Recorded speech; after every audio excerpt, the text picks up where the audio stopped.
Welcome everyone. It's great to have you all here after the summer to start this new 4IP Council's webinar on SEP regulation, proposed mechanisms in determining a reasonable aggregate royalty. My name is Axel Frazzini, and I'm the Managing Director of 4IP Council, and I'll be your host today. As you may know, 4IP Council is a not-for-profit research organization. We are focused on the link between IP and innovation. And our mission is to identify the most relevant topics and produce empirical research by collaborating with a variety of academics, experts, IP organizations, and other stakeholders. On our website, we provide plenty of free materials. For example, studies, guidelines, summaries of relevant papers, and recordings of our webinars. We also produce easy to digest content, especially tailored for non-IP experts, SMEs, and startups. Our aim is to assist innovative startups and SMEs in learning how to use IP to grow their businesses. If after today's webinar, you are interested in exploring the topic of standard essential patents and the new regulations, you can find more information in other research papers available on our website, as well as a new infographic about essentiality checks that has been published just 1 month ago. We also have a dedicated case law section where you will be able to gain a better understanding of appropriate behaviors for licensors and licensees of standard essential patents in good faith licensing negotiations. Our database provides a summary of almost all the European court decisions. So check it out to learn more. You can now follow us on X, LinkedIn, YouTube, and Instagram. Our handle is easy, that's 4IP Council. That's a great way to find about IP news, resources, interviews, and future webinars. Without further delay, it is my pleasure to introduce our speaker for today's webinar, Dr. Justus Baron. Actually, Dr. Justus Baron is a senior research associate at the Searle Center on Law, Regulation and Economic Growth at the Northwestern University's Pritzker School of Law. His area of expertise is the empirical economic analysis of technological innovation and markets for technologies. His main research interests are technology standards, patents, and licensing schemes. A final remark for the audience, please do not hesitate to use the Q&A tool to submit your live questions that we will take at the end of the presentation. You can raise your questions anytime during the presentation, of course, and only after we will take all the questions. Justus, the floor is all yours. Thank you very much, Axel. Thank you very much to the 4IP Council for having me here today and for supporting this research on the SEP regulation that the EU Commission has made and has proposed in April this year. And as I'm assuming many of the people watching us today know, this regulation proposal follows up on multiple years of a consultative process during which the Commission has held webinars, has conducted expert groups, has also collected studies. And for having participated in some of these activities, I have gained the partial perception that much of this discussion, and in particular most of the evidence that was collected, has focused on aspects related to essentiality transparency, which is certainly an important aspect of the proposed regulation. In addition to this, I would say, much anticipated part of the regulation, there were also other parts in the regulation, and in particular, Articles 15 to 18 of the proposed regulation propose different mechanisms for pronouncements on a reasonable aggregate royalty. So in this research, I felt that it's important to examine this particular proposal which, as I said, in my perception at least, has received less attention in the previous discussion than perhaps some other aspects of the regulation.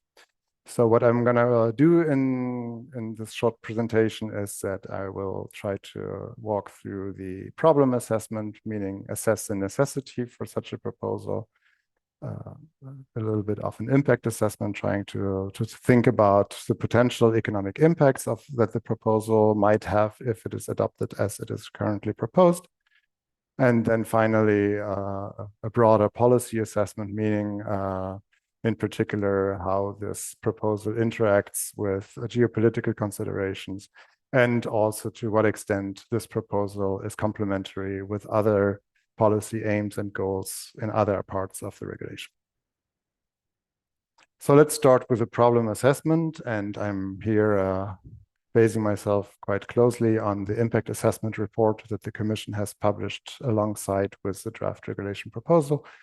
And there are three broad areas of potential problems that pronouncements on a reasonable aggregate royalty rate may solve. So one is what is called the royalty stacking problem. Long-standing economic theory suggests that royalty rates or licensing terms for individual SEP licenses that are determined bilaterally and in the absence of coordination among the different SEP holders would stack up to an excessive aggregate amount, which might make it prohibitive for some implementers to adopt the technology standard subject to SEPs owned by multiple SEP owners. Related to this point is the potential problem of pricing uncertainty, meaning that even though the royalty rates might not ultimately stack up to an excessive amount, it might be difficult or even impossible for implementers to predict that at the time when they need to make investment decisions. So even the pure concern about potential future royalty stacking might already be enough to chill investment and implementation decisions. And finally, there is a variant of the royalty stacking concern, which is basically what I would call excessive pricing concern, which is the notion that an individual SEP licensor charges a royalty rate which is not compatible with what that licensor's share in a reasonable aggregate royalty would be.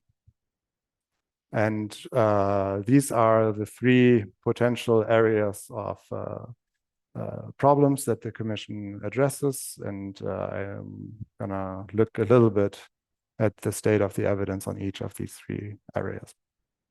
So with respect to royalty stacking, this is where I believe the empirical literature has most to offer. So there has been a long-standing economic debate on whether royalty stacking is a potential, a perceived, an alleged, or a real and significant problem. And the Commission's impact assessment report surveys this literature and describes the evidence on royalty stacking as mixed. My personal reading of the literature is a bit different. I would say that all the alleged empirical support for the royalty stacking problem relies directly or indirectly on stated rates. So it relies on the rates that different SEP licensors at some point publicly announced on their websites or through press releases. But this can be very different from the rates that they effectively charge. So it's summing up the rates that individual SEP licensors publish on their websites does not provide evidence of the effective aggregate rates that any implementer in the industry is actually paying, let alone what the average aggregate royalty on all implementers in the industry is. And a little bit more recently, there has been a series of very carefully executed and very transparent papers who rely on companies' disclosures and publicly available documents to actually compute the total aggregate royalty proceeds that licensors are earning and to compare these proceeds with the value of sales in the downstream industries to calculate the aggregate royalty yield, which is just the other side of the coin of the aggregate royalty rate. And these papers are fairly similar in their conclusions, and they conclude on aggregate royalty yields in the mobile telecommunication industry between 3 and 5%, which is well below the rates that some of these papers that are based on company statements find. So here we have statements that there might be royalty stacking or aggregate royalty rates up to 20 or 30% of the sales price of the standards implementations. So these allegations are not supported by evidence on actual payments in the industry and are actually contradicted by fairly transparent evidence on what is actually being paid in the industry. And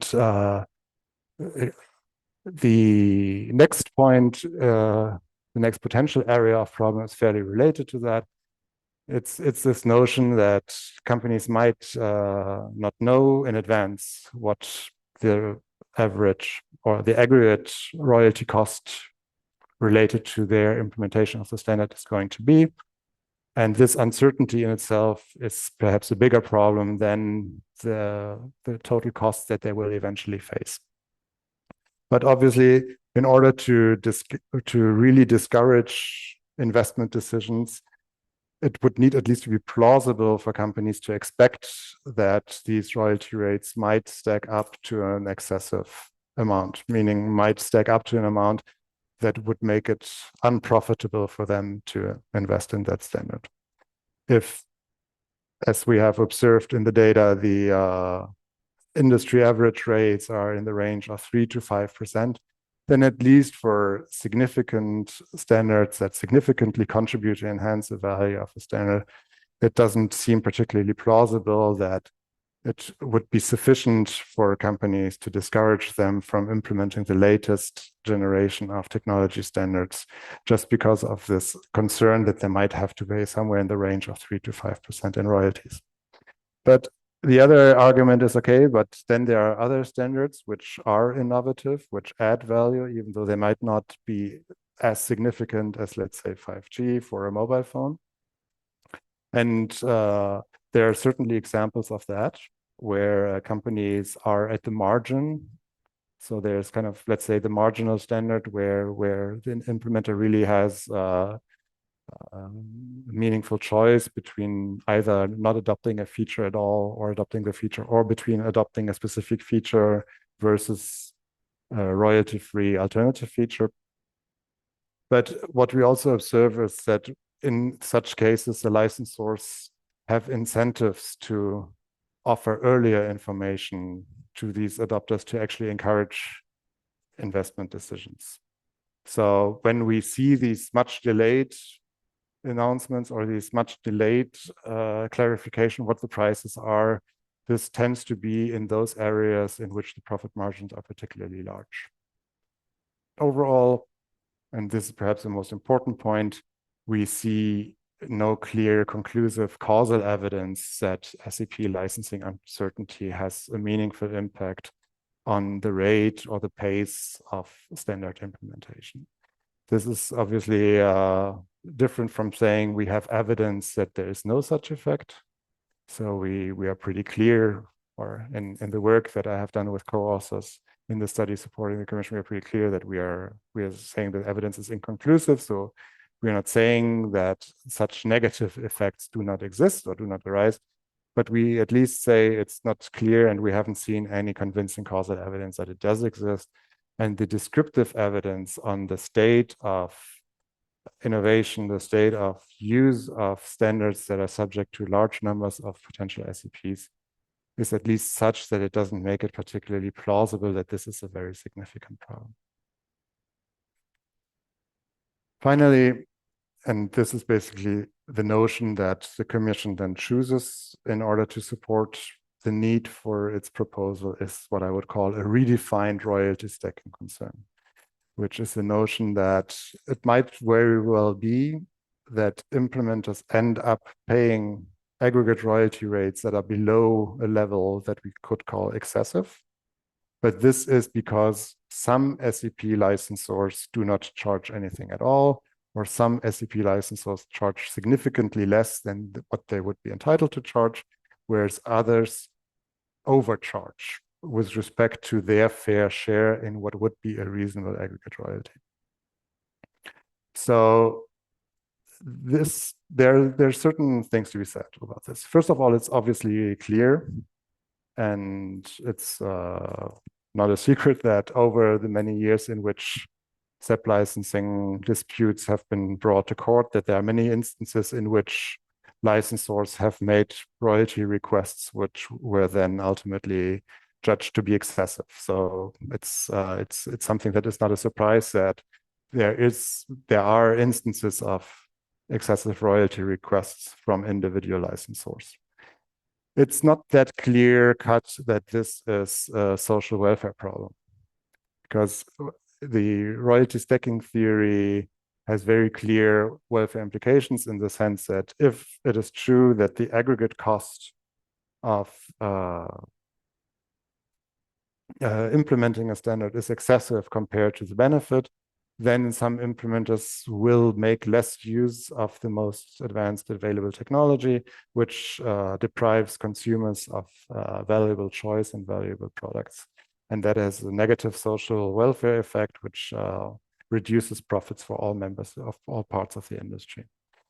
It's not that clear that this kind of redistributive effect where some SEP licensors take more and other SEP licensors take less, whether that has the same potential to produce adverse effects, because clearly implementers do not care much about how the royalties they pay are shared between licensors. They care much more about how much they pay in total. So if what they pay in total empirically is not excessive, then the remaining questions about the level of remuneration seem to be more in the order of redistribution than about the order of social welfare.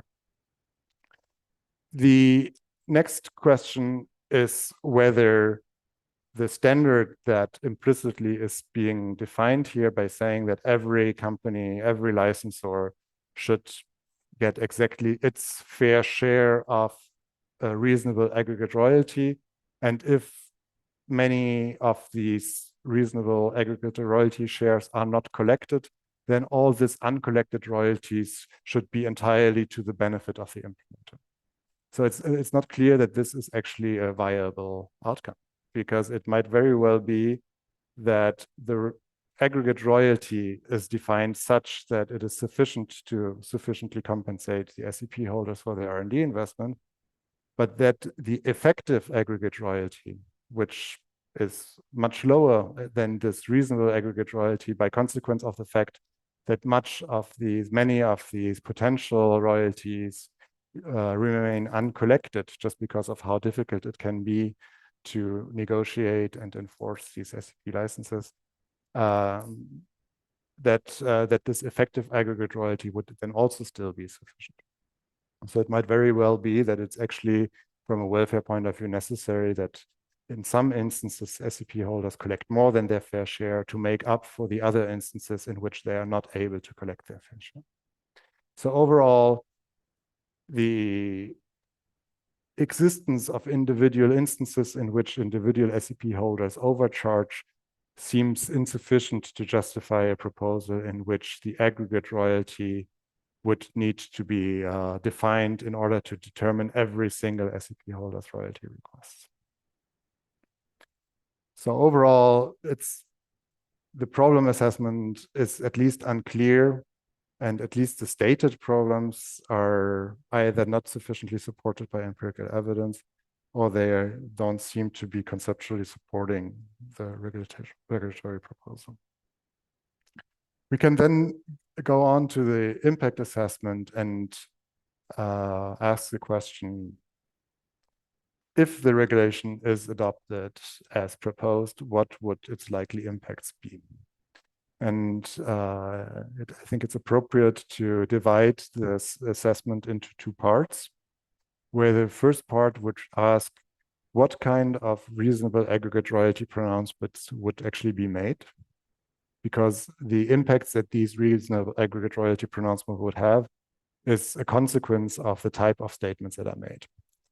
It's actually impossible to analyze the impact of these pronouncements without first analyzing what the content and what the implications of these pronouncements are.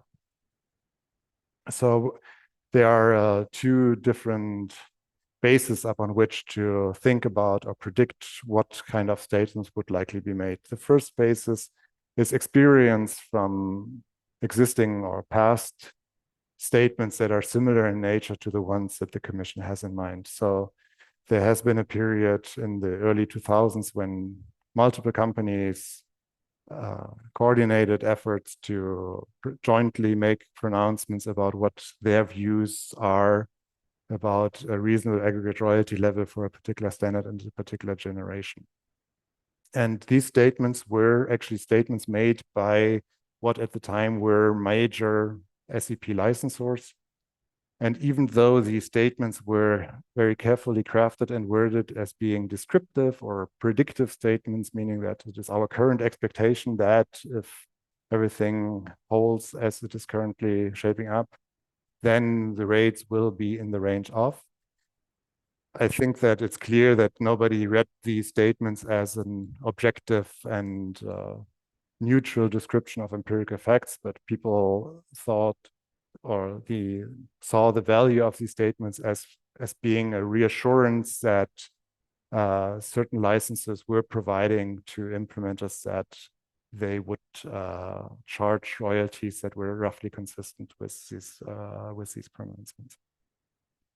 Obviously, to the extent to which these statements do not have this effect, to the extent to which companies later are not bound or not held to the statements that they made earlier, then these statements would cease to be useful at all. So the only extent to which these statements can be viewed as useful is when they are, in fact, what I would call performative statements, meaning to the extent to which they are statements that actually create some kind of new reality, meaning that companies can rely on these statements as an objective input, not because it's descriptive of something that is objectively true, but because it defines a certain level of commitment from a company to its potential contract partners.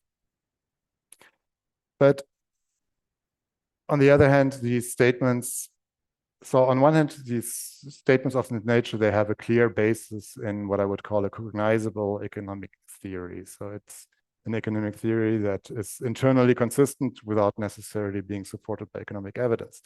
So it's the economic theory is a combination of royalty stacking and hold up, meaning that the concern that aggregate royalties might stack up to an excessive amount might discourage standard implementation investments. And this in turn reduces the market for standardized technologies, and therefore it can make good business sense for SEP licensors to provide what I would call costly reassurance, meaning they actually make a statement that reduces their own flexibility, that reduces the freedom with which they can later on negotiate their own rates. But on the other hand, it creates a benefit that it boosts demand and therefore increases the volumes and therefore might still at the end increase the profits of licensors. While in theory, this might make good sense, experience with these statements is a little bit more mitigated or mixed. These statements have been described as self-serving statements about other people's money. And to the extent that these statements really describe or limit the company's own future royalty requests, they tend to describe high ceilings to these effective rates that companies eventually would charge. So to the extent that companies are willing to actually bind their own hands in future negotiations, they only do this in very limited ways and only to a very limited extent. So that the predictive value of these statements would be very limited. Companies that believe that these statements are reflective of actual licensing costs that they would later be charged would be misled into believing that the costs are much higher than they actually are. And the other limitation the other point to be said about the experience with past statements is that there seems to have been little interest recently among SEP licensors to repeat such coordinated statements on aggregate royalty rates. Of course, I do not include here efforts such as Avanchi's or any other kind of pool licensing offer where, of course, multiple SEP owners do get together to agree on a royalty rate for the standard for all the companies that would participate in the pool, because there's a clear manifest difference between a pronouncement that is intended to shape and restrict future negotiations and a specific licensing offer, which then implementers can accept, or they would then negotiate a different deal where these pronouncements no longer apply. So these are two different things of a different nature. So these statements that are not a licensing offer per se, but that are intended to provide reassurance regarding the range in which future negotiations will take place. There's less or there's no recent evidence or no recent example of that I'm aware of. So after looking at the experience with actual statements that we have had in the past, we can look at the specific mechanism contemplated by the Commission's regulation proposal. So there are, in Articles 15 to 18, there are 3 different processes that are being described for how this could look like. So it begins with the most basic pronouncements are the ones that are based on submissions by SEP holders, which could be individual SEP holders or groups of SEP holders making a joint submission. Then different SEP holders complying with certain thresholds can also request a conciliator to participate in their discussion to facilitate agreement on a joint pronouncement what a reasonable aggregate royalty would be. And finally, there is a possibility for parties to request that a panel of experts is appointed, and these experts would then try to hear from the different interested parties, and based on the inputs received from interested parties, prepare a report and prepare an expert opinion on what the reasonable aggregate royalty for a standard would be. All these processes are intended to take place in a relatively short time period after the standard has been developed, or after a new use case, a new implementation of the standard has been brought to the market. So there are all kinds of different quantitative thresholds and deadlines in the proposal, which are kind of difficult to make sense of in terms of their practical applicability. So some of these thresholds apply to the share of standard essential patents that the different companies would have. So you need to have a certain share of SEPs so that as a conciliator may, for example, be asked to participate in the facilitation. But this process is taking place before the company's potential declared standard essential patents have been checked for essentiality. So presumably these shares would be applied to companies' self-assessed beliefs what their share is. And the same goes with respect to the market share that companies are expected to have in the industries in which the standards would be implemented, as these statements are supposed to be made before the market has formed. This again would presumably be based on self-assessed predicted market shares of companies in markets that are yet to be developed. So this is highly uncertain, and it's obviously very easy for companies to state that they believe that they will have a large share if they want to meet the threshold in order to be eligible to participate in one of these processes. The same goes with the deadlines and timelines. Statements are supposed to be made, or requests for conciliation or experts are supposed to be made within a specified number of months after the release of a new standard or after the introduction of a new product or use case. It's, I think, experience with standards in this area has shown that most of these standards consist of many different technical specifications that are published in many different releases. So there's constantly new standards being released that would open a new period during which statements can be made. And similarly, new use cases and new products are brought to the market on a fairly regular basis. So there would always be new qualifying events that would open a new window for new statements to be made. So basically, overall, even though there's an effort to restrict these processes to relevant and larger groups of stakeholders, at the end of the day, it's fairly open to everybody to engage in these mechanisms, and it's pretty much open on an ongoing basis.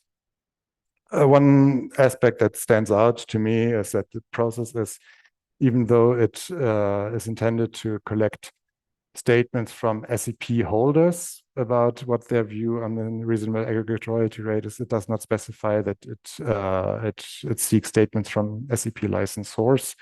So the process is clearly open to companies that are net licensees. This is in line with a proposal that was made in the Standard Essential Patent Expert Group of the Commission, which in my impression is a little bit the model for the proposal.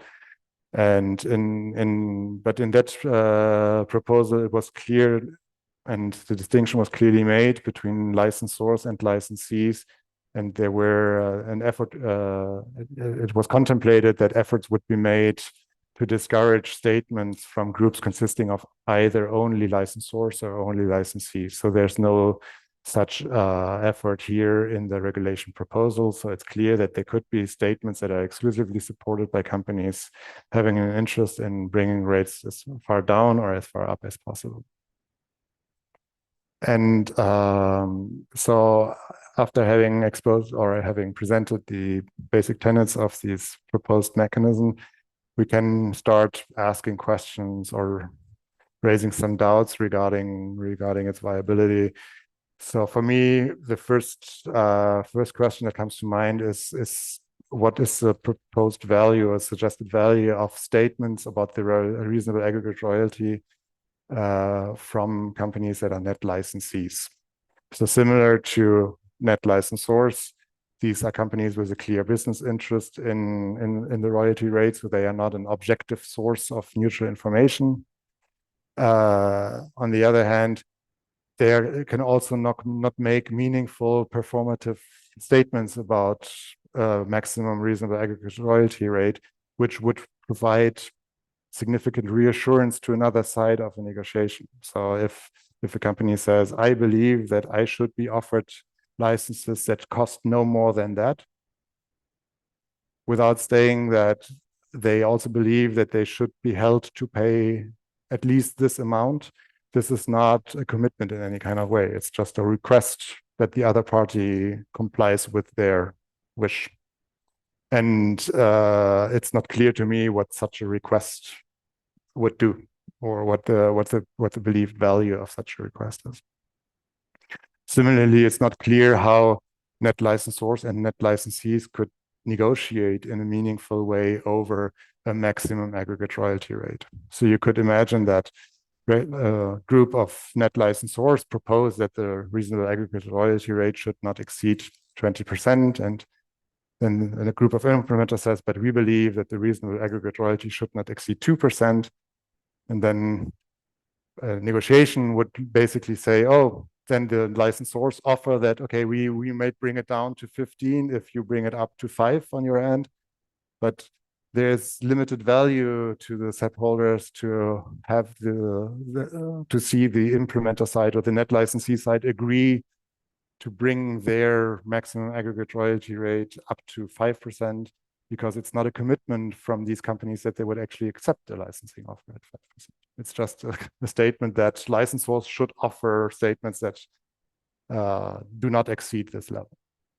So given that there is no clear value for SEP holders in these statements from licensees, it's also not clear why licensors would be brought to make statements that are more binding than they wish to make. Finally, it's clear from the way the proposal is structured that the expert panel is intended as a kind of a stick, so that the hope is that companies are incentivized to engage in meaningful negotiations or make meaningful submissions of reasonable aggregate royalties rates in order to avoid that an expert panel has to be appointed. But it's not clear at all that this stick would work.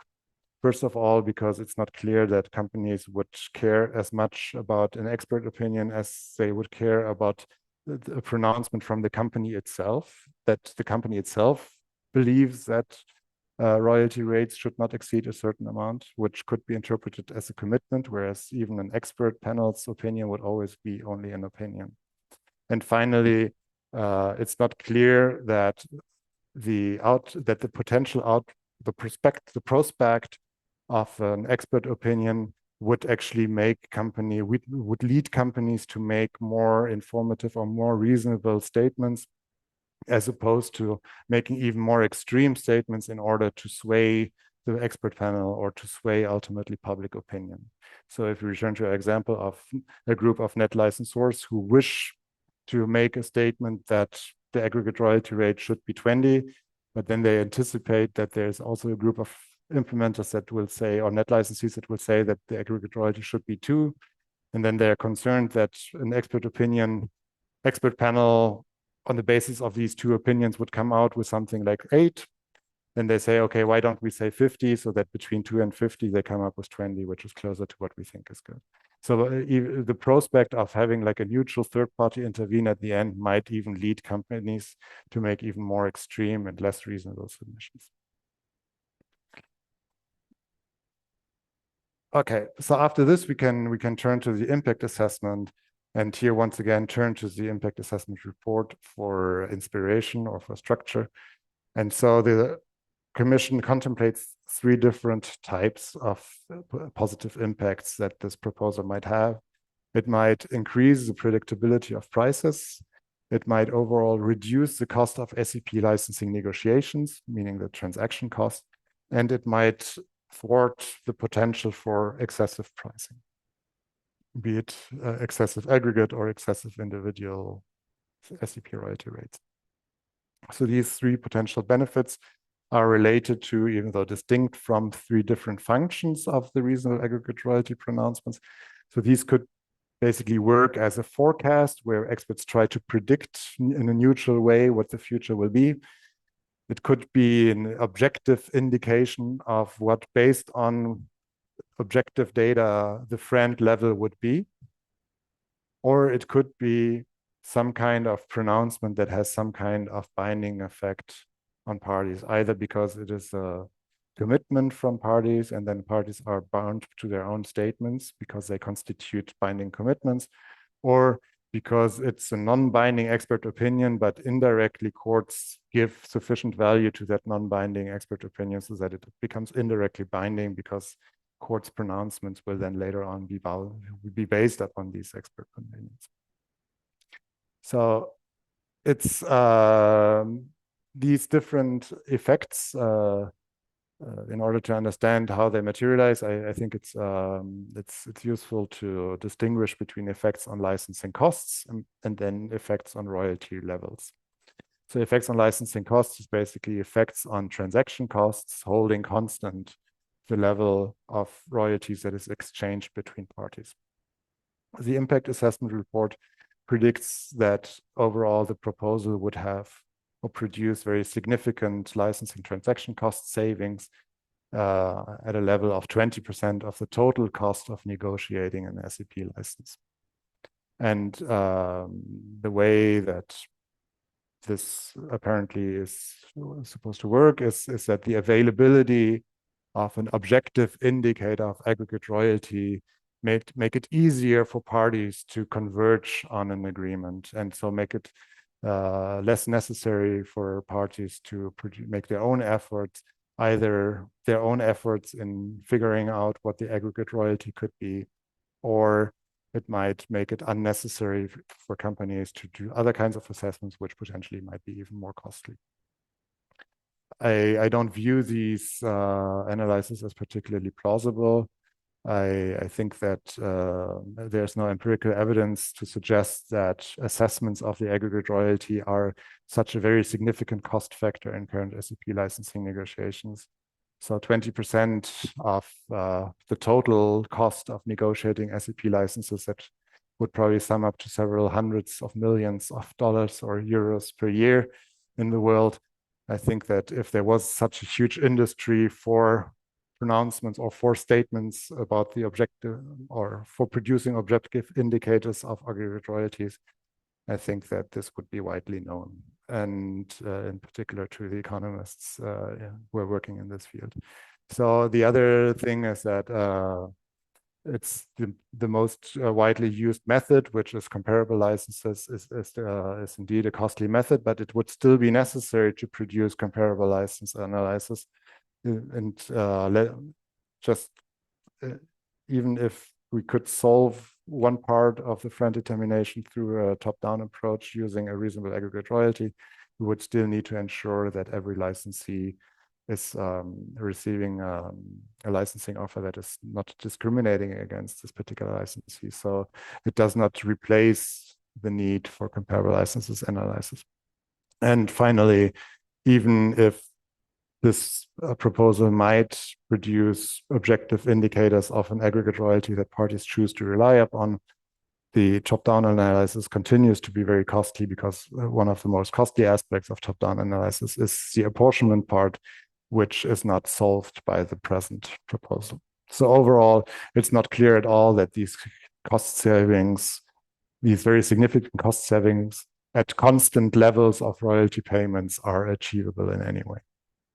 Obviously, what would make a dramatic difference is if, instead of providing an objective indication of what an aggregate royalty might be, is if these pronouncements were to have binding effects, meaning that whatever parties think is a reasonable royalty, after that pronouncement has been made, they have to offer a royalty that is consistent with this binding effect. So if that royalty rate, for example, is 100, and then there also is a clear and explicit apportionment mechanism where basically it's derived from an easily observable, countable thing, such as the number of patents that you have on a register, then the royalty rates for any particular licensor would, of course, mechanically follow from the combination of a clear rate with a clear share. But then we have minimized transaction costs, or we have minimized the cost of producing a friend rate at the significant expense of perhaps producing a royalty rate that is not economically appropriate. Which takes me to the next part of the analysis, which is to focus on what will be the effect of the proposal on the aggregate rates, or on the royalty rates that are effectively charged and paid. Ever since the communication that the European Commission has made in 2017, there has been a very heavy emphasis on transaction costs, meaning that the Commission has been very vocal about the need to reduce transaction costs, such as litigation costs, such as costs for expertise related to technical characteristics of the patents, or the value that different patent portfolios bring to different products. But these salient and certainly not negligible costs appear to be relatively small compared to the value that SEP licenses bring to both licensors and licensees. So sacrificing some of that value by setting rates that might not be economically appropriate just for the purpose of minimizing transaction costs might not be a good bargain. So it's fundamentally important that royalty rates are economically appropriate.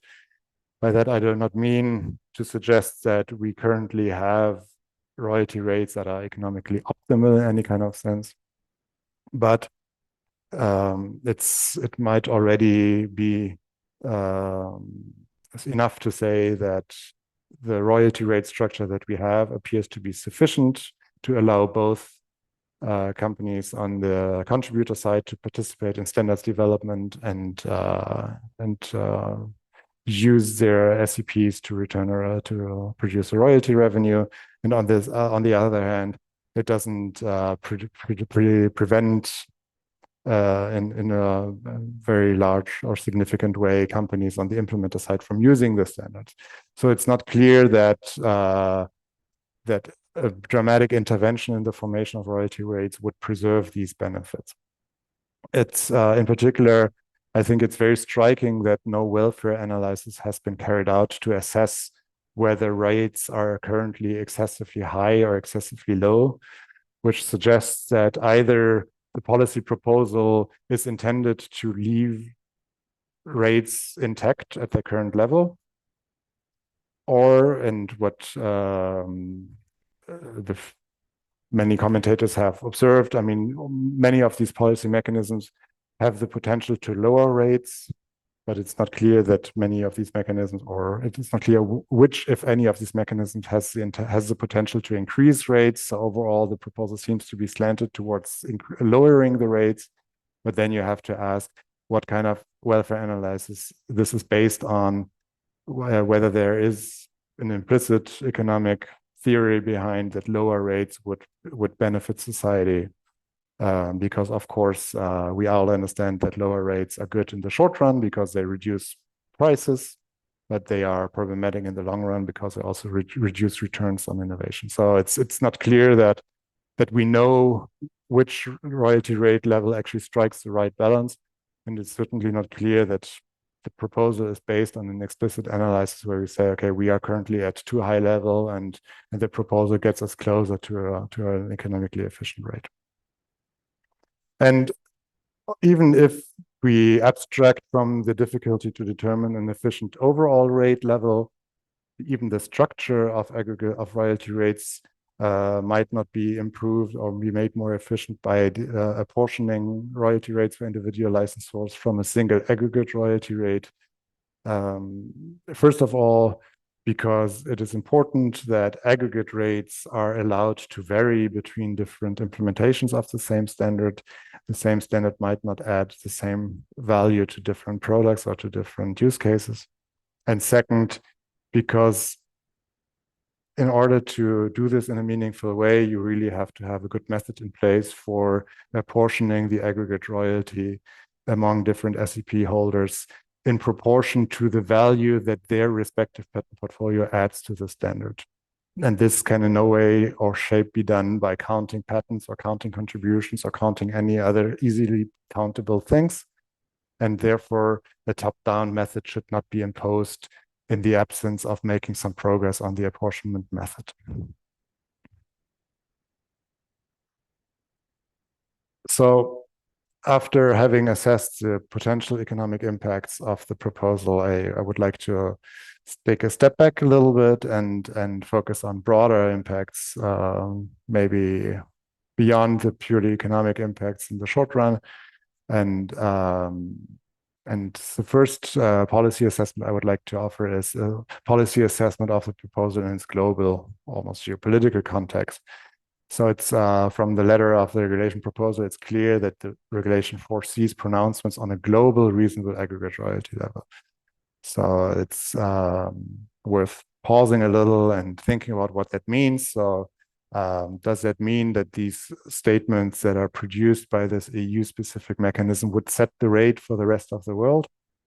Is that realistic? Is that desirable? Is that appropriate?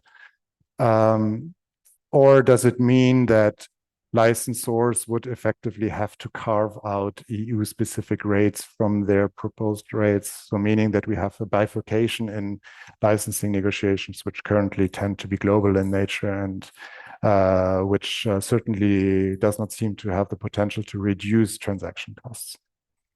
Or finally, it might just more simply lead licensors to forego the European Union as a venue to resolve their global licensing disputes and rather resolve the same licensing dispute in a different venue.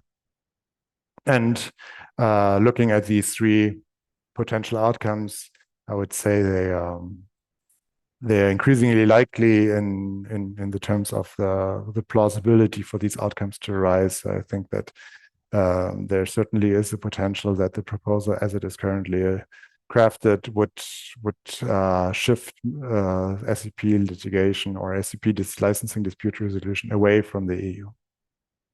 And The next question that needs to be asked is how would regulators or government actors in other world regions respond to this regulation proposal? Perhaps a model or an ideal that has motivated the proposal is what I would call the Brussels effect, meaning the effect that arises when other world regions admire and follow the brave and thoughtful lead of the European Commission and adopt similar and compatible regulatory proposals. I think that to some extent the GDPR is read in Brussels as an example of that Brussels effect. I'm not sure that this is a very likely outcome in this particular case. Much more likely is a combination of two other different outcomes. One is what I would call trade wars. It's basically government actors in other world regions being very concerned about what the EU is doing here and trying to adopt measures that would restrict or at least limit the effects of that proposal. And another is what I would call the regulatory race, where other government actors would take inspiration from this regulatory proposal to say, okay, if the EU thinks it's a good idea to intervene in the determination of global friend rates, then why don't we do the same thing? And these other government actors might do that in a way that we perceive not to be helpful for the interests of European stakeholders, or we might not see as being compatible with our stated principles and values. So overall, it's quite likely that this approach from the EU to propose and impose in some way one mechanism for the determination of friend royalties for global SEP licenses would lead to more cacophony than international harmonization. Another aspect is the dynamic nature, dynamic implications. So there's obviously disagreement in the industry about whether this proposal has a potential to produce long-term gains, but I think there might be some agreement that it is certain to produce short-term pain. So it's clear that as long as the proposal is being discussed and before it is finally adopted, parties might adopt a wait-and-see approach with their licensing negotiations to see whether a new regulatory mechanism might come into place, which might be more favorable. It's also there might also be uncertainty whether licenses that are being negotiated right now will actually continue to be legal and valid after a new regulation has been adopted. And even once the regulation has been adopted, it is certain that it will require a very significant learning period. So there will be much time needed for case law to accumulate and companies to experiment with the new mechanisms so that companies actually know how these statements will affect downstream markets, how courts will interpret these statements, what kind of use practitioners make of these statements.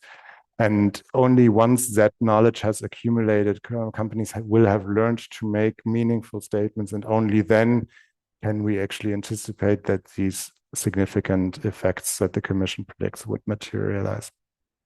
And one last point is that the body of existing licenses, which provides significant guidance to licensing negotiations, might lose much of its probative value if companies say that, okay, but these licenses were negotiated before this new regulatory mechanism has been adopted, so they are no longer comparable with the new rates. So might be quite a significant period in which actually the effect will be that there's much less transparency, much more uncertainty about what friend rates for a particular license would be.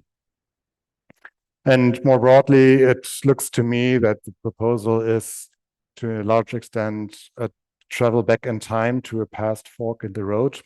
So we have seen that these reasonable aggregate royalty pronouncements were made in 2002 to 2007. I think it's very important to recall that this was a very different context. So I remember this as a time when I started my PhD on these topics, and there was a lot of research on, like a theoretical concepts that would potentially describe what friend means. So we had the ECPR and the Shapley value and so on and so on. So there was it's a lot of divergence in fundamental disagreements about what friend actually means. And since that time, we have, of course, made a lot of progress and we have learned many things. So at that time, there was not a single court decision that would have made a friend determination. This, of course, has changed. We have seen many different friend determinations by courts in different countries and different regions of the world. And one of the things that we have learned from these friend determinations is that friend determinations are not that different from reasonable royalty determinations after all, so that similar to reasonable royalty determinations in other fields, comparable licenses have been by far and large the most important input to these determinations. And the other thing that, of course, has significantly shaped SEP licensing over recent years is framework established by the Court of Justice of the European Union in the Huawei ZTE decision, which makes it very clear that the friend rate is not a rate that exists in absolute and independence of a bilateral relationship between companies, but to the contrary, it is a rate that needs to be negotiated with active participation from both sides. So to some extent, we are returning to a pre-Huawei ZTE, to a pre-Microsoft Motorola world, I would say, in which the belief is we don't know anything about what friend means. And friend is very different from bilateral patent licensing in general. And it is the reasonable expectation on the side of the implementer to be presented with the one friend rate. And there is no need to actually engage actively in a bilateral negotiation to jointly figure out what a friend rate for a particular SEP license could be.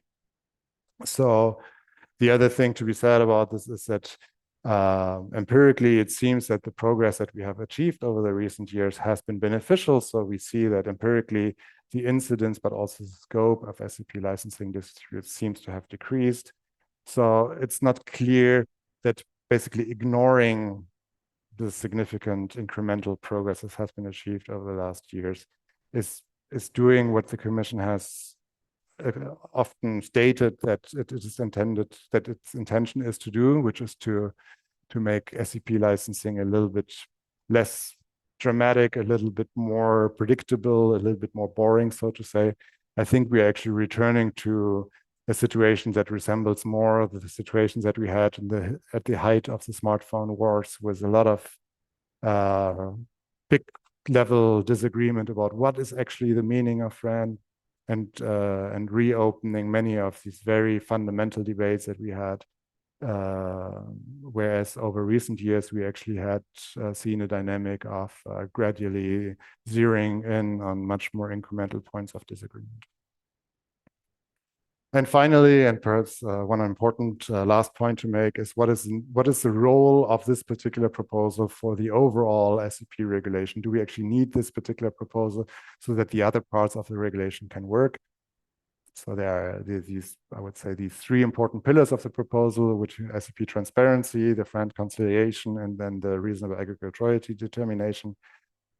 It's clear that there's at least a prima facie complementarity with both these other pillars. So there is a prima facie policy complementarity with SEP transparency, in the sense that the availability of a reasonable aggregate royalty rate together with a register of assessed SEPs in which can be used for counting SEPs, that would be two complementary inputs that could be used in a simple top-down approach.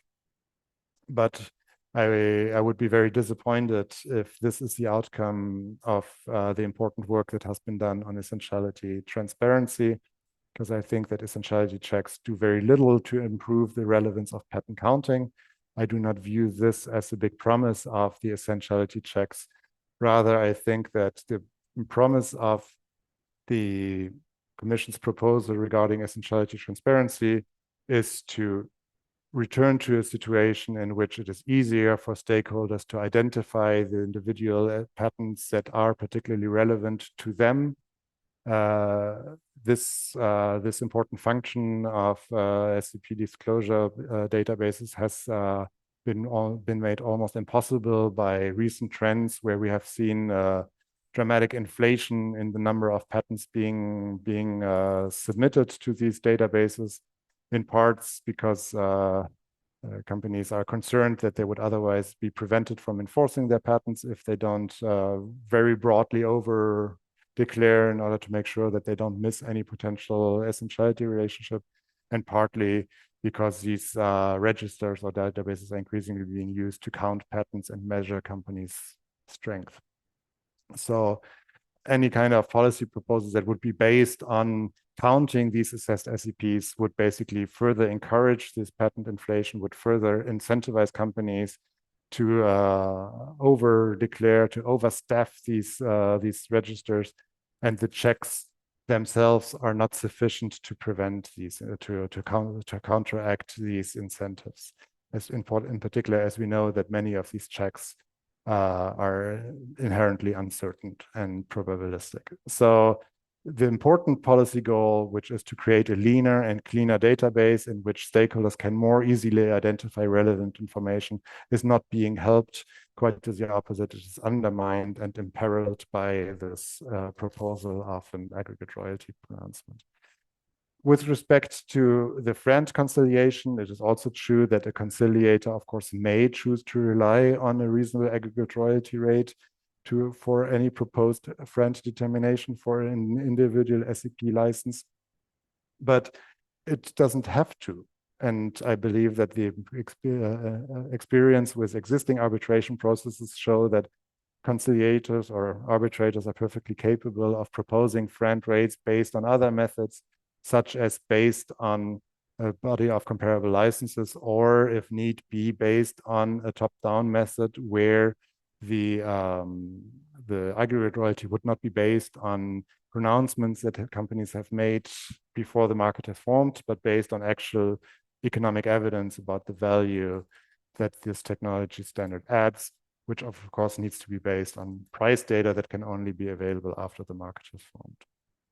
And finally, if anything, I believe that the formation or the existence of such a conciliation process would reduce any need that there might be for a central rate fixing, as such a process makes it actually easier for parties to exchange commercially sensitive information, to exchange to exchange their respective information about comparable licenses, so that actually the conciliation process is more compatible with the currently most prevalent method, which is the one to rely on comparable licenses. Overall, I believe that a careful assessment of the proposed regulation does not support the need for a reasonable aggregate royalty pronouncement. The problems that the proposal purported to solve do not empirically exist, or they are not, it's not clear that they are well-defined economic problems at all. And the empirical evidence, in particular with respect to the trends that we see in decreasing litigation rates and gradual progress over recent years, as well as the geopolitical context in which we do not want to further fragilize and contribute to fragmentation in the international standardization ecosystem. All this strongly speaks in favor of a more incremental approach. I believe that other more carefully considered parts of the SEP regulation are not helped by this proposal. They certainly do not require this proposal. So I believe that overall the regulation proposal would be strengthened, and its adoption, but also its survival and its international traction would be improved if this particular proposal would be taken out of this regulation proposal. Overall, I think that this does not mean that top-down approaches do not have a bright future ahead. I think top-down is often a potentially useful complement to other methods, but when top-down approaches have been carried out in a satisfactory way, it is usually based on data that would not have been available at the time at which the Commission believes that these expert opinions should be made, because these methods would then require data on price and demand, which are simply not available before a market has formed. Finally, yeah, this was the last point, in addition to saying that before we can turn to advocate a much broader use of top-down approaches, we should definitely also make progress on apportionment methods and steer the debate away from pattern counting, which I believe is not helpful. Thank you. Thank you so much, Justus. That's been really, really interesting. So we have a lot of delay. Clearly, we are 30 minutes past the time I expected to start the Q&A, but I think it was worth it. So even though, some people have left, I suggest that we can start the Q&A anyway. The transcript will be created and the recording will be made available. So we received many questions. So that's one that's worth trying to at least start with some. Will you agree, Justus, to continue a little bit? Sure, absolutely. Okay.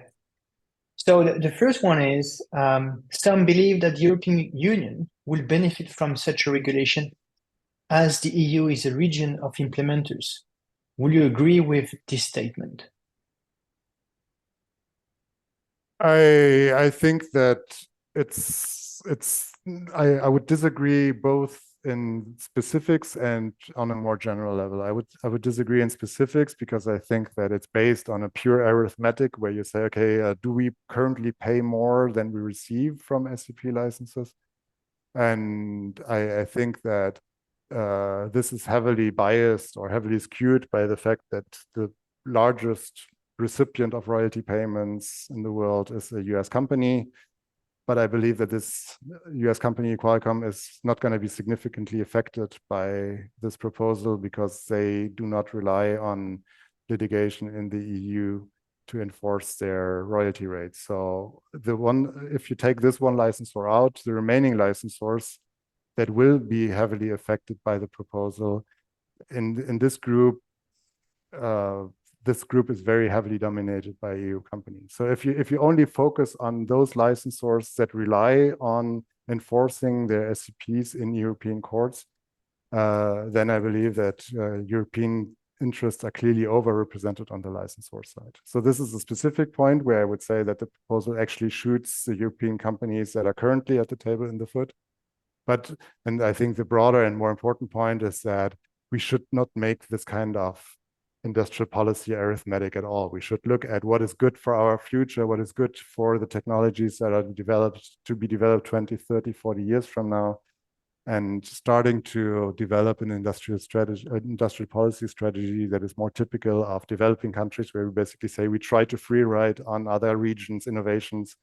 This cannot be a model for Europe that we want to follow. I think we want to encourage innovation in Europe. We want to be a region that innovates. We want to be a region that not only proposes new regulations, but that also develops new technologies. And therefore, we cannot make policy based on the belief that we as Europeans will no longer be significant on the side of innovation. Very clear. Then on slide number 7, you mentioned that the reasonable aggregate royalties idea is actually based on the expert group report proposals 42 and 44. But you were also a member of this expert group too. Was this proposal unanimously supported by the expert group? No, none of the proposals were, and I mean, they were not intended to be. It's important to recollect that all these proposals were proposals made by individual experts. They were discussed in the group. They were all then collected in a list of proposals. I think we had a system of voting on these proposals where like these different parts of proposal 42 to 43 to 44 were received very differently. And I think that this makes a lot of sense. So the initial idea to encourage SEP licensors to make statements, offer reassurance to the other side what the maximum rates are that they would be charged. There's nothing wrong with that. That's already legal, and companies can elect to do that if they wish, and if they do so, that has the potential to be useful.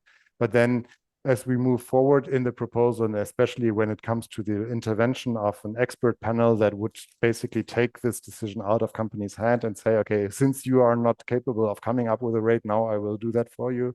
This proposal has not been very favorably received. I believe it's one of the less favorably received proposals out of the almost 80 proposals in the report. Okay, so despite this very minor support, he went through the regulation. That's interesting. The following question is, you touch upon geopolitics on slide 18. Will you be able to tell us more about this? Do you fear something? Do you believe that will be good? How you will characterize this part? Well, I fear two things in a way. I mean, first, I fear obviously the short-term pain that undermining European efforts to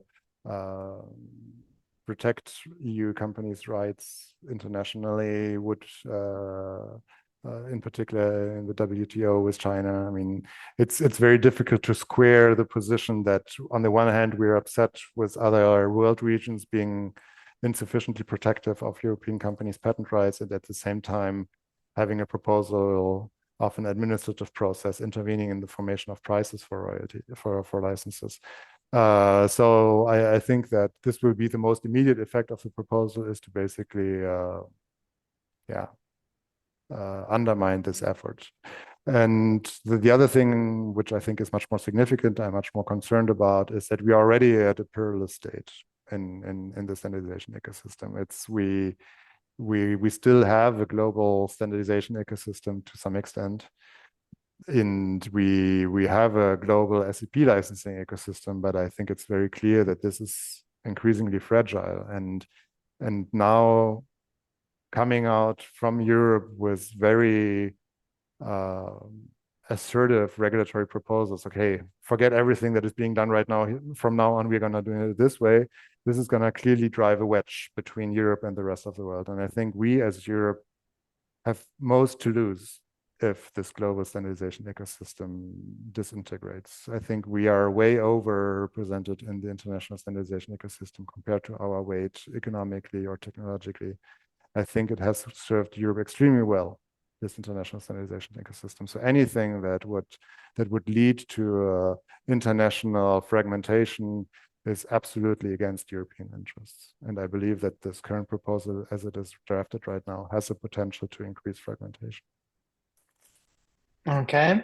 Next question is on slide 19. You refer to a chilling effect on ongoing licensing negotiations. Will you be able to further explain why? Yeah, I think there are two ideas also. I mean, one is to say, okay, let's just wait. You know? Like we are in the process of negotiation, and then negotiations take on average 3 to 4 years. And so you say, okay, maybe this regulation will become law before our negotiations conclude. And maybe I can take some benefit out of that, and maybe it will improve my bargaining position in this negotiation. So why don't I drag this out a little bit longer to see whether I can achieve a more favorable outcome at a later point in time. So I think that right now, current licensing negotiations are just being impacted. And the other is that there is this notion that the regulation says that these pronouncements should be made for future standards, but it's not very clear what that means, future standards. So if that really means standards for which no patented technology already exists, then of course this regulation would only become meaningful in decades from now. And I don't think that it's a good idea to regulate the far distant future if we're already having difficulty to foresee what the needs of this technology will be. So I think that it's much more plausible to expect that some of the patented technologies that already exist will be impacted and will be covered by this regulation proposal. And then it's a question, okay, if we sign a license today and then other licenses, and then an aggregate royalty statement comes out and that calls for much lower rates, and so other licensees will be offered much lower rates, and probably that means that I need to renegotiate the rates with the licensees I currently have. And like so there's significant uncertainty with respect to our existing licenses. So it's just infusing a whole lot of confusion and uncertainty in negotiations around 5G in different industries, which and that's kind of the sad part of it. I mean, they were progressing quite well in the absence of this proposal. So it seems a bit uncalled for. Okay, very good. And then on slide 19, so you highlighted SEP licensing disputes have decreased, and the figures provided are from the European Commission Impact Assessment Study, that you are one of the authors as well. So why does the European Commission still says that there are many SEP disputes in Europe if the figures are showing that it is not the case? I can't really speak for them. I don't know what specifically these beliefs are based upon. I maybe one interpretation is that SEP licensing disputes have relatively recently begun to impact industries that had not traditionally been impacted. So maybe these industries have been more vocal or more successful in getting the Commission's attention, and so that the Commission's perception is that it has increased because industries that the Commission cares more about have recently been more impacted than in the past. So this is one possible interpretation, but I think it's just a descriptive fact that the number of disputes overall in the world has not increased. There's a clear shift in where these disputes take place, where there is a decrease in the number of disputes in the US, there's an increase in China over time. But Europe is stable, and so is a global number of disputes. And if you compare that with an increasing number of licenses and an increasing number of SEP portfolios, then I would say any kind of reasonable assessment of the share of disputes or the relative number of disputes is on a decline. And I believe that this is difficult to argue with. Okay. So the European Union has challenged China at the WTO to defend its high-tech sector, especially European SEPs enforcement. How is it compatible with this proposed regulation? It's difficult to square with the proposed regulation. I mean, when I'm saying with this proposed regulation, I'm also always referring to this particular proposal because I believe that this particular proposal is particularly intrusive in the determination of rent rates, whereas I don't see similar problems with the proposal to create a register or with the proposal to have a non-binding conciliation process. I believe these are perhaps easier to reconcile with some of these principles, but I believe that the proposal to have a friend determination from an expert panel appointed by an administrative body of the European Union, and then with the underlying belief that this expert opinion would carry weight in court proceedings in the dispute between parties. I think that this any foreign party would legitimately view this as very problematic. So I think that if China had done something like that, I think the EU would have protested against this. So I think that it's difficult to reconcile with the EU's efforts within the WTO. Okay, thank you. Next one, and we will take 4 more questions. Will you be able to mention the types of companies benefiting from such a proposed regulation? Do you have any idea? I mean, it's clear that it's given that the definition is clear that we are talking about maximum aggregate royalty rates, it can only be the implementer side that benefits, because there's absolutely no obligation on the licensee side to actually pay these aggregate royalty rates. So if that was not the case, then we would have to discuss this proposal in a different way. But given that it's a maximum rate with absolutely no obligation on the other side, we only have companies on the licensee side benefiting. And which companies benefit particularly. I believe that it's clear that it's not the companies that only take very few licenses because they are very far away from hitting the aggregate royalty. And then it's also not the companies that have very high profit margins, because these are the companies for which the aggregate royalty is of least concern. So the companies that are most likely to benefit are probably those that have large volumes and low profit margins. So I think that, yeah, high volume discount devices would probably be the ones that pay the highest rates in total in aggregate, and these companies would then also have more to gain from a cap on the aggregate rates. Okay. Next one is why, in your opinion, this proposed regulation will not help European SMEs, and what would actually help SMEs? So all the mechanisms in this proposal only really come into play once there is litigation in EU courts. And I haven't seen much evidence of litigation in EU courts against SMEs.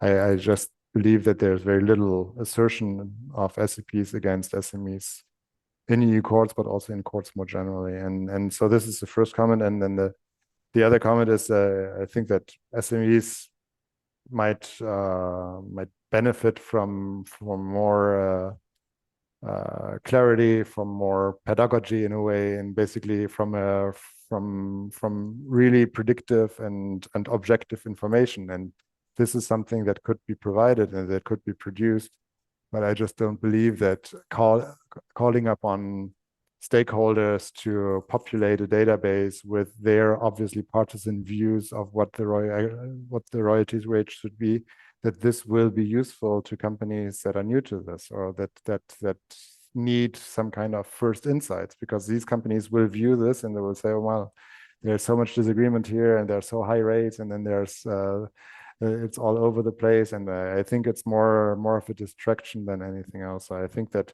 if one wanted to provide this kind of information to companies that really have limited previous experience, one would be better advised to just collect case law, collect all the evidence that is available from the public domain about licenses and licensing rates, and make this available in a significant and standardized way. And that would maybe attenuate some of these concerns that SMEs might have, because SMEs might learn that it has been in the past been profitable for most standard implementers to implement these standards, so they should not be discouraged from implementing the newest generation of standardized technology. Unfortunately, what I think is going on to some extent is that some of companies that are not SMEs, but that have an interest in bringing rates down, they create a narrative that SMEs are at risk of paying exorbitant rates, and this narrative is chilling investments by SMEs much more than the actual rates are chilling investments. So I think something that could help SMEs is just objective, descriptive evidence about the truth, about what we know about the truth. Okay, very good. Could you explain simply what is the top-down approach and why it differs from the current commonly used method? And I think you a little bit covered this during the presentation. Sure. I mean, top-down is an approach where you first determine an aggregate royalty for all aspects of a standard, for all patent portfolios included in a standard, and then you devise an apportionment strategy to apportion this aggregate royalty to one particular licensor, and that would then be your indication of what would be a friend rate for that particular licensor's royalty rate. So this has been done, not very often, but it has been done, usually in combination with other methods, usually in combination with what is by far the most common method, which is comparable licensing methods. I believe that the striking fundamental conceptual difference between comparable licenses and top-down is basically the posture that the economist adopts. In top-down, it's basically the economist saying, okay, here's what I believe the value is, and based on that, I tell the rest of the world what the price should be. And in comparable licenses, it's a much more traditional role for an economist. So we study a particular market. In this case, it's a market for licenses, and we observe prices in that market. And then we say, okay, based on empirical data, the price in that market is X. And we can then apply that to a particular case. So I think it's a more humble exercise for an economist, but I also believe it's more appropriate than this more normative role where it's the economist postulating what prices should be. Okay, very good. Let me pick the last question because we receive more. Okay, so the last one is I will have the one that is the broadest one. You conclude that friend determination and reasonable aggregate royalties must be removed from the SEP proposed regulation. If the policymakers follow this advice, do you believe it will increase the chance of success of the proposed regulation, or further fine-tuning will be required? Yeah, I think it would improve the success. I think that there has been worldwide some experience with regulatory initiatives where the regulator strongly came out on one side or the other of the debate. Usually these proposals have been short-lived and have not survived long, and they have created more confusion than helped. And therefore, I think that this particular aspect of the proposal, which is very far removed from currently observable SEP licensing practices, and it also seems very one-sided to the benefit of one side at the expense of the other. This clearly undermines the success of the regulation in general. If anything else has to be changed, I mean, I think that my personal view is that the Commission's proposal with respect to SEP transparency is philosophically on the right track. I think that overall, I think it's the idea of having a combination of self-registered patents with samples to be checked, not in view of counting patents, but in view of having a register that is more informative than what we currently have.